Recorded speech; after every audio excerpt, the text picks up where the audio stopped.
Marcus Chen had seen plenty of alien artifacts in his 10 years as a military historian, but nothing had ever made his skin prickle quite like the moment he stepped into that vault and saw Lyria standing there, silver hair cascading over her shoulders, those distinctive pointed ears catching the dim light as she turned to face him with eyes that held both hope and something he couldn't quite name, fear, maybe, or anticipation. "You're late," she said, her voice carrying that melodic accent of her people, the Aethari, and he noticed her hands were trembling slightly as she gestured toward the climate-controlled chamber behind her. "I almost thought you wouldn't come." Marcus adjusted his pack and offered what he hoped was a reassuring smile, though truthfully, he had no idea why the Aethari Council had specifically requested him, a human archaeologist attached to the diplomatic corps, for this consultation. The message had been cryptic: "Come alone. Bring no recording devices. What we show you has been silent for 5,000 years." Now, standing in this underground museum beneath the Aethari capital city of Threshold,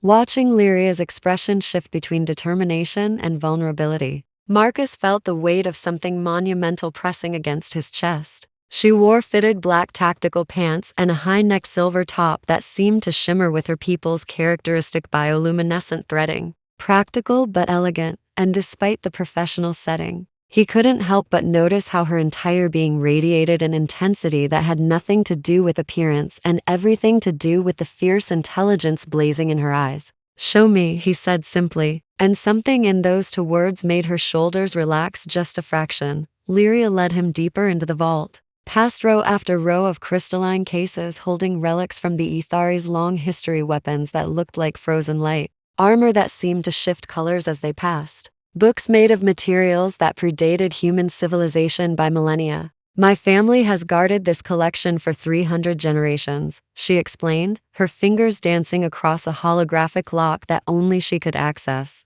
"We are keepers of memory, bound by blood and oath to preserve what came before. But there is one item that has puzzled us for longer than your species has had written language." The case before them slid open with a soft hiss, and Marcus's breath caught in his throat. Resting on a bed of what looked like solidified starlight was a sword, and even inactive, even silent, as it had been for 5,000 years. According to Lyria, it was magnificent. The blade was nearly 4 feet long, curved slightly like a katana, but with geometric patterns etched into the metal that seemed to suggest both Aethari design and something else, something he couldn't quite place. The handle was wrapped in material that had somehow not degraded, deep crimson against the silver blue of the blade, and at the pommel sat a crystal the size of his fist, dark and dormant. "It's beautiful," Marcus whispered, and Lyria's expression softened. "It was my ancestors," she said, and now he could hear the emotion threading through her voice. "General Kalinara, who led our people during the Fracture Wars. The histories say she was the greatest warrior of her age, that she could inspire courage in the terrified and honor in the corrupt.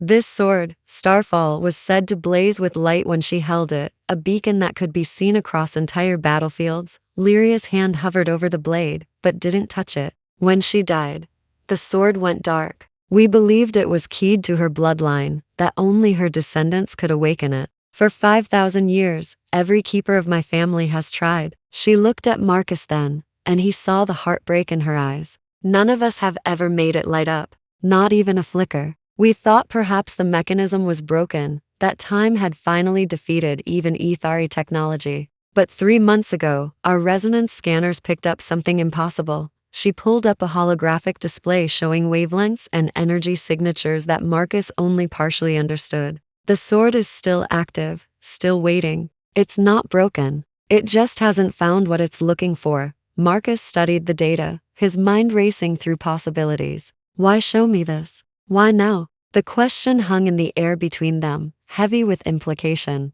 Lyria took a breath, and he could see her gathering courage. "Because 2 weeks ago, when you gave that lecture at the council about human military history, about the warrior codes of Earth, I was in the audience. And I felt something I've only experienced once before." She touched her chest, right over her heart. "My people, we have an ability. We can sense emotional resonance in objects, especially old ones. It's not magic, it's biology. Something about how our neurons interact with quantum fields. Most Aethari feel it weakly, but keepers like me, we train it, strengthen it." Her eyes locked with his. When you spoke about honor, about sacrifice, about warriors who fought not for glory, but to protect those who couldn't protect themselves, the sword resonated. For the first time in 5,000 years, I felt it wake up. The words sent a shiver down Marcus's spine. That's impossible, he said, but even as he spoke, he was moving closer to the case. I'm not Aethari. I'm not even a warrior, not really. I'm a historian who happens to wear a uniform.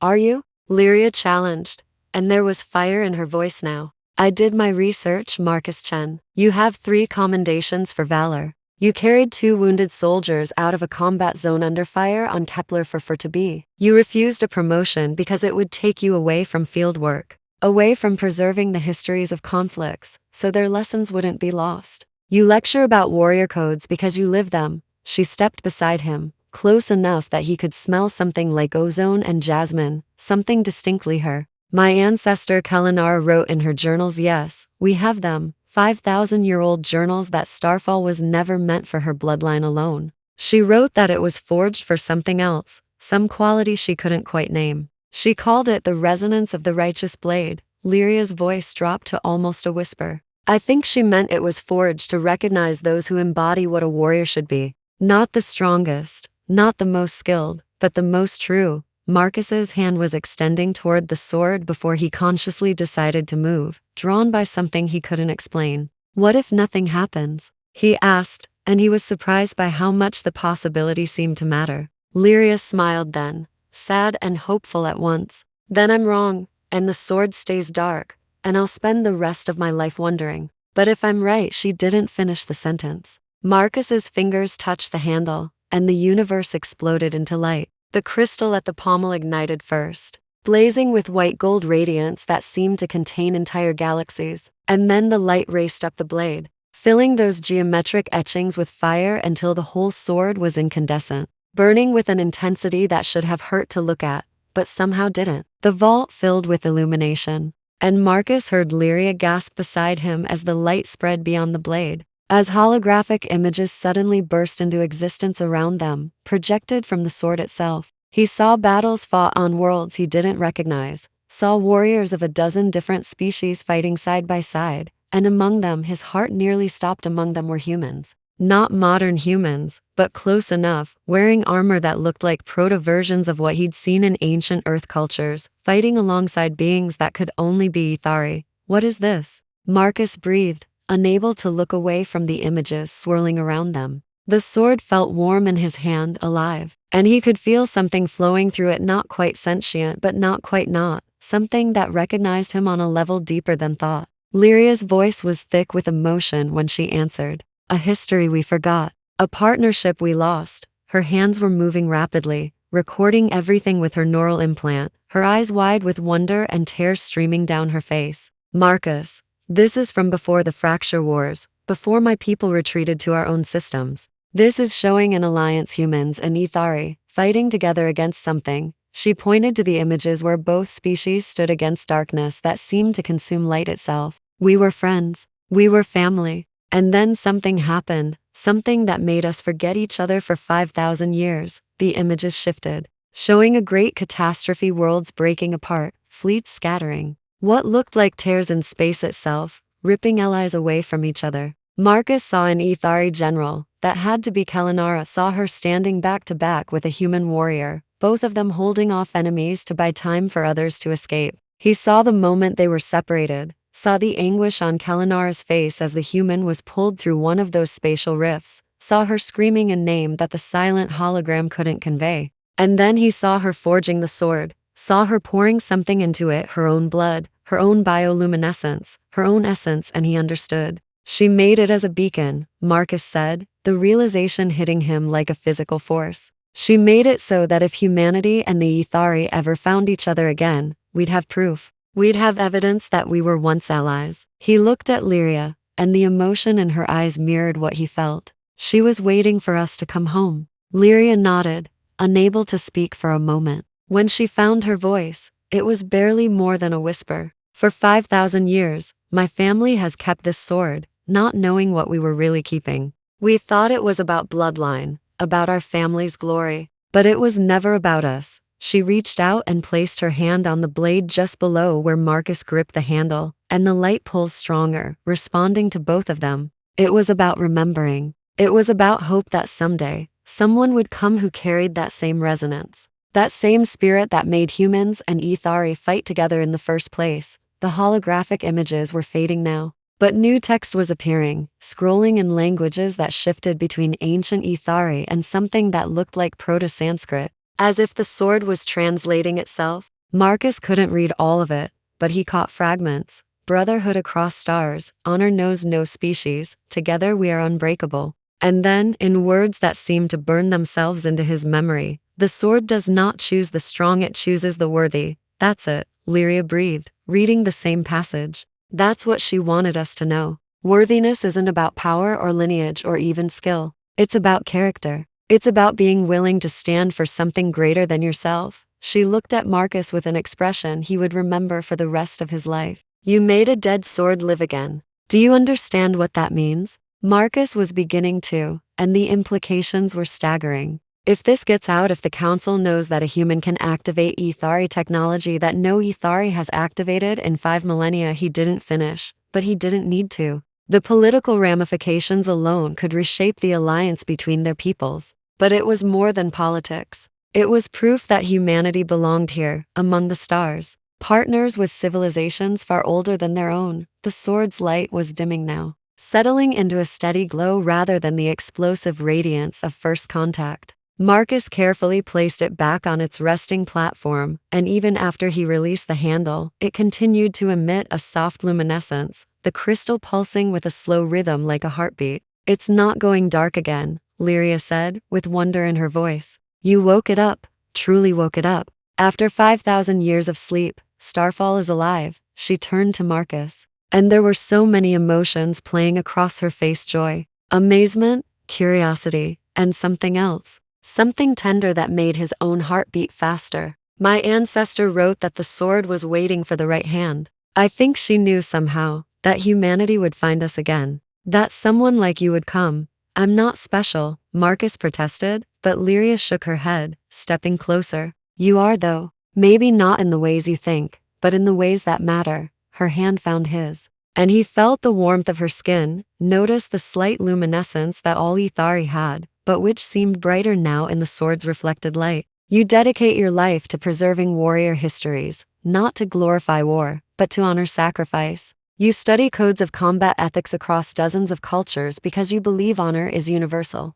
You risked your life to save others because it was the right thing to do, not for recognition. Her fingers tightened around his. That resonance, that quality. Kalinara built the sword to recognize you, embody it. And if the sword could choose you after 5,000 years, what else might be possible? Marcus found himself caught in her gaze, in the hope and possibility he saw there. What are you thinking? He asked, though part of him already knew. Lyria's smile was like sunrise. I'm thinking that my ancestor forged this sword to be a bridge between our peoples. I'm thinking that for 5,000 years, humans and Aethari have been apart, and maybe that was necessary for both our species to grow and develop on our own. But now we've found each other again, and this, she gestured to the glowing sword, this is proof that the bond between us goes deeper than recent alliance treaties. It's ancient. It's earned in blood and sacrifice and standing together against darkness. She paused, vulnerability showing through her excitement. I'm thinking that maybe I was meant to be a keeper, not just to guard the past, but to help build the future.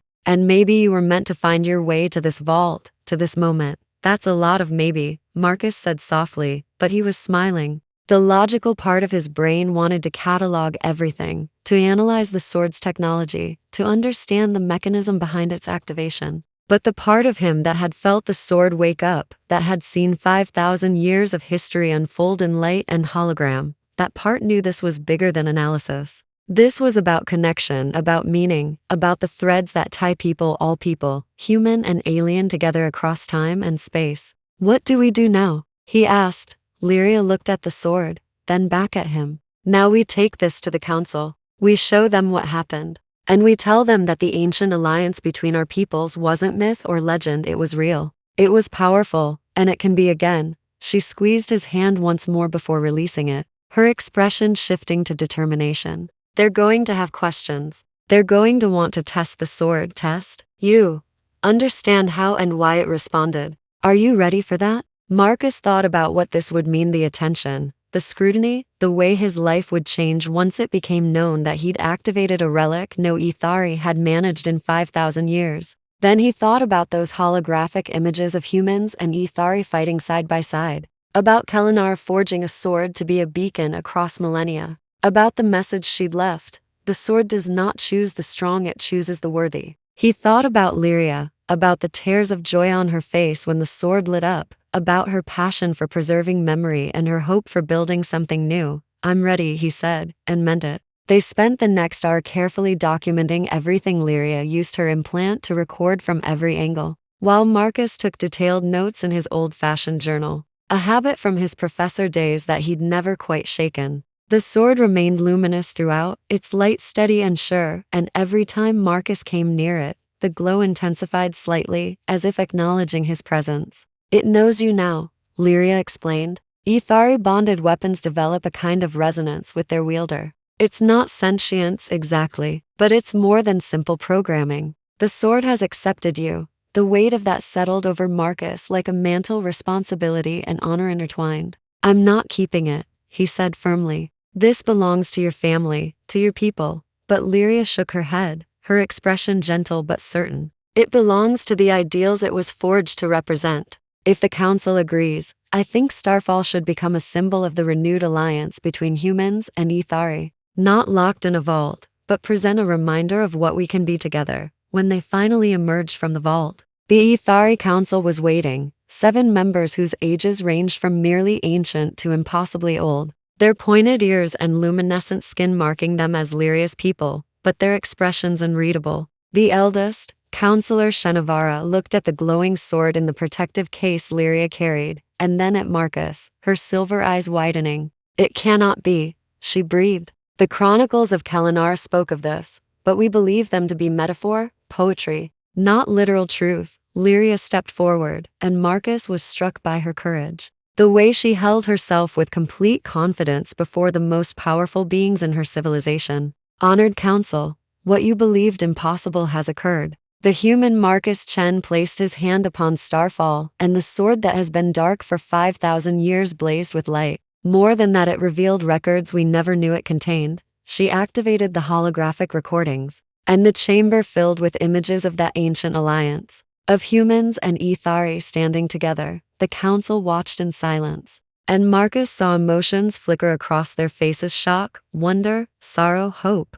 When the recordings finished, Counselor Shenavara looked at Marcus with new eyes. You are the first in 5,000 years, she said slowly. The first to awaken Starfall. Do you understand the significance? Marcus chose his words carefully. I understand that long ago, our peoples were allies in more than name. I understand that we were separated by catastrophe, not choice. And I understand that General Kelenar forged this sword to be a bridge, so that if we ever found our way back to each other, we'd remember what we once were. He paused, feeling the weight of 7 ancient gazes upon him. I also understand that I'm just one person, that I can't speak for all of humanity any more than I'd expect any of you to speak for all Aethari. But if this sword can light up after 5,000 years, maybe other impossible things are possible too. A smile crossed Shenvara's weathered face. Well spoken, Marcus Chen. Your activation of Starfall is not just about you, it is about the resonance between our peoples. The potential for partnership that goes beyond political treaties to something deeper. She looked at the other counselors, and something passed between them, some silent communication Marcus couldn't interpret. We propose this. Let Starfall become a symbol of renewed alliance. Let it be displayed in the Hall of Unity, where all can see it, human and Aethari alike, and let the story of its awakening be told, not as proof of human superiority or Aethari weakness, but as evidence that worthiness transcends species, that the ideals we claim to value are real and recognizable even after millennia of separation. The other counselors nodded agreement, and Marcus felt something tight in his chest loosen. This could have gone so differently: suspicion, accusation, fear of human influence on Aethari artifacts. Instead, they were choosing hope. Lyria was beaming, her luminescence brightening with emotion. And the research? She asked. The technology of the sword, The records it contains, there could be years of study there, information about the ancient alliance, about what separated us. Shenavara nodded. You will lead that research, Keeper Lyria. And Marcus Chen, if you are willing, we would request you serve as human liaison to the project. Your people should be part of uncovering this shared history. Marcus didn't hesitate. I'd be honored. The formal meeting continued for another hour, but Marcus found his attention drifting to Lyria, to the way her eyes sparkled when she spoke about the possibilities ahead, to her passion for the work. He thought about how his life had changed in the span of a few hours, how he'd entered that vault as a consultant, called in for a mysterious assignment, and was leaving as part of something that could reshape the relationship between two civilizations. When the council finally dismissed them, Lyria led Marcus back through the crystalline corridors of the Aethari complex. But instead of heading to the transport station, she took him to an observation deck he hadn't seen before. The vista that opened before them took his breath away. Threshold spread out in all its alien glory, bioluminescent architecture spiraling into the night sky, bridges of solidified light connecting towers that seemed to defy gravity, and above it all, the 3 moons of the Aethari homeworld, rising in sequence. I come here when I need to think, Lyria said softly. When the weight of being a keeper feels too heavy. When I wonder if I'm equal to the responsibility. She looked at him, and in the moonlight and the glow of the city, she was breathtaking, but more than that, she was real, vulnerable, human in all the ways that mattered despite her pointed ears and luminescent skin. Today you gave me the greatest gift a keeper could receive. You proved that what we preserve matters, that the faith my family has kept for 300 generations was justified. You gave me something too, Marcus replied. A connection to a past I never knew existed, proof that humanity's place among the stars has deeper roots than anyone suspected. He hesitated, then decided to be honest. And if I'm being completely truthful, you reminded me why I do this work. It's not about the artifacts or the data, it's about the stories, the people, the moments when past and present collide and create something new. He turned to face her fully. I'm glad it was you in that vault. I'm glad you were brave enough to follow your instincts and call me in, even though it must have seemed crazy. Lyria laughed, the sound like music. It was completely crazy. My colleagues thought I'd lost my mind, but I felt the sword wake when you spoke, and I've learned to trust my resonance sense even when logic says otherwise. They stood together in comfortable silence for a moment, watching the city lights pulse in patterns that Marcus was beginning to recognize as the Aethari equivalent of circadian rhythms, the city itself breathing with the life of its inhabitants. What happens next? Lyria asked, echoing the question Marcus had posed to her hours ago. He smiled. We work together to uncover what Starfall can teach us. We document everything. We build on what Kellanara started 5,000 years ago. He paused. And maybe we become friends in the process. Real friends, not just colleagues. The hope in Lyria's expression was answer enough, but she put it into words anyway. I'd like that. I'd like that very much. She reached out and took his hand again, and this time it felt natural. Right, 2 people from different worlds finding common ground in ancient history and new possibilities. Marcus looked down at their joined hands, at the slight glow of her skin against his, and thought about how impossible this day had seemed when it started. A dead sword blazing to life, revelations of ancient alliances, a connection with someone he'd just met that somehow felt like coming home. The sword does not choose the strong, it chooses the worthy, he quoted softly. Lyria nodded. My ancestor knew something 5,000 years ago that we're only beginning to remember, that what binds us is stronger than what separates us. That honor and courage and the willingness to stand for something greater than yourself, those things are universal. She looked at the sword in its case beside them, still glowing softly in the darkness. Starfall was sleeping all these years, waiting. I think, in a way, both our peoples have been sleeping too, forgetting that we were once part of something bigger together. And now we're waking up, Marcus finished. Below them, the city of Threshold pulsed with light, a civilization millions of years older than humanity, and yet, as tonight had proven, not so different where it counted. Somewhere in that city, the council was already making arrangements to displace Starfall, to share its story, to build on the foundation that had been laid. And here, on this observation deck, with alien moons rising and an impossible sword glowing beside them, 2 people from different worlds were beginning a partnership that might just fulfill the hope of a general who had lived and died 5,000 years ago. Marcus squeezed Lyria's hand gently. "Thank you," he said, "for trusting me, for bringing me into this, for being brave enough to believe that a dead sword could live again." Lyria's smile was radiant. "Thank you for being worthy of it." They remained there as the moons climbed higher, talking about research plans and historical implications, and slowly, inevitably, about themselves, their hopes, their fears, the paths that had led them to that vault and that moment. And if Marcus noticed that Lyria's hand stayed in his, warm and alive and real, he didn't mention it. If Lyria saw that Marcus kept glancing at her with something more than professional interest, something tender and wondering, she didn't pull away. The sword had brought them together, had bridged 5,000 years of separation between their peoples. But what happened next would be up to them. The ancient alliance was proven, the history uncovered, the impossible made real. Now came the harder, better work of building something new on that ancient foundation, of proving that worthiness wasn't just about the past, but about what they chose to do with the future. Marcus looked at the sword one more time, at the steady glow that showed no signs of fading, and silently thanked a general he'd never met for having the faith to forge a beacon across millennia.